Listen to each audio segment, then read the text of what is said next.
जय हिंद दोस्तों, स्वागत है मेरे YouTube चैनल ट्रेंडिंग न्यूज 66 में। अब पोर्ट ब्लेयर नहीं, अब श्री विजयपुरम।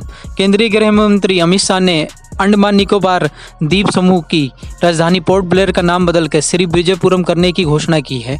आपको बता दें कि प्रधानमंत्री नरेंद्र मोदी की दृष्टिकोण के तहत राष्ट्र के औपनिवेशिक छापों से मुक्त करने के लिए ये नाम बदला गया। अंडमान निकोबार द्वीप समूह की राजधानी का नाम बदलकर श्री विजयपुरम कर दिया गया है। गृह मंत्री अमित शाह ने शुक्रवार को कहा कि ये राष्ट्र को औपनिवेशिक छापों से मुक्त करने के प्रधानमंत्री मोदी के दृष्टिकोण को साकार करने के लिए किया गया। पोर्ट ब्लेयर का नाम ईस्ट इंडिया कंपनी में ब्रिटिश औपनिवेशिक नौसेना अधिकारी कैप्टन आर्चीबाल्ड ब्लेयर के नाम पर रखा गया था।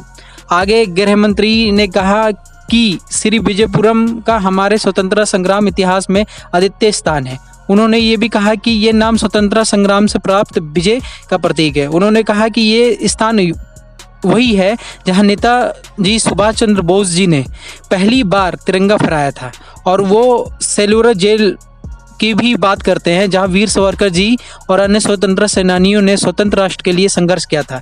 अंडमान निकोबार द्वीप समूह हमारे स्वतंत्रता संग्राम और इतिहास में एक अद्वितीय स्थान रखता है। द्वीप क्षेत्र जो कभी चोल साम्राज्य नौसैनिक अड्डे के रूप में कार्य करता था, आज हमारी रणनीतिक और विकास आकांक्षाओं के लिए महत्वपूर्ण ध्यान बनाने के लिए तैयार है। आपको बता दें कि औपनिवेशिक शासन से ये दूर होना सही है नाम बदलना, क्योंकि हर जगह नाम ब्रिटिश लोग चले गए भारत को स्वतंत्रता करके, लेकिन भारत को आज़ाद करके। लेकिन एक बात मैं आपको बता दूं ना कि भारत आज़ाद जब पूर्ण रूप से तब होगा जब यहाँ पे अपनी भाषा अपनाएगा, अपना नाम अपनाएगा, इंडिया नाम औपनिवेशिक शासनकाल का।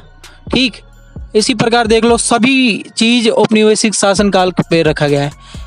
आप देख लो जितने भी संविधान के चार्टर है सब अपनी आप धीरे धीरे सब बदलता। इंडिया पीनल कोड था, अब भारतीय न्याय संहिता करा गया है। तो ये एक प्रकार से बीजेपी गवर्नमेंट की ये मतलब सही दृष्टिकोण है कि इससे चीज़ से फर्क पड़ता है, बहुत ज़्यादा फर्क पड़ता है। जापान कोरिया देख लो, या एशिया के देश देख लो, या क्या बोलते हैं आप जाके देखो ना अरब कंट्री को, वो लोग अपना ही भाषा मतलब अपनाते हैं, अरबी बोलते हैं, अपनी भाषा में ट्रेड करते हैं, सब कुछ करते हैं, क्यों ना, है ना। ठीक है, जर्मनी आप देख लो, जर्मनी पूरा अपना जर्मन पे फोकस करता है, तो क्यों ना इंडिया भी करा जाए। देखो कोई भी देश अपनी भाषा, अपना स्थान और अपनी पहचान बनाता है तो आगे चल के वो विकसित कहलाता है।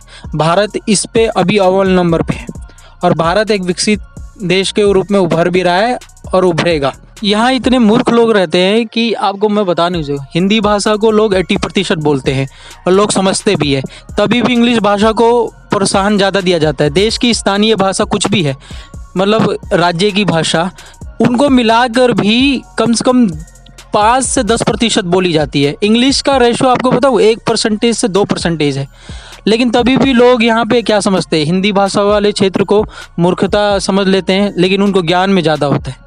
आपको बताऊँ, अपने ही भाषा में अगर कोई ट्रेड करेगा ना तो अपनी भाषा में ही क्या बोलते हैं आगे बढ़ेगा। जाके देख लो जापान में अपनी भाषा में ट्रेड करते हैं, तुम्हें आए चाहे ना आए, तुम सीखो उनकी भाषा।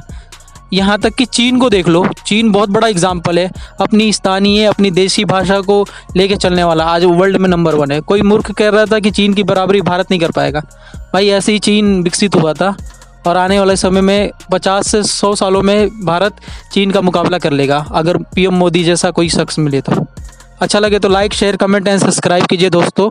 धन्यवाद, स्वस्थ रहिए, अपना ध्यान रखिए और ख्याल रखिए अपना। जय हिंद।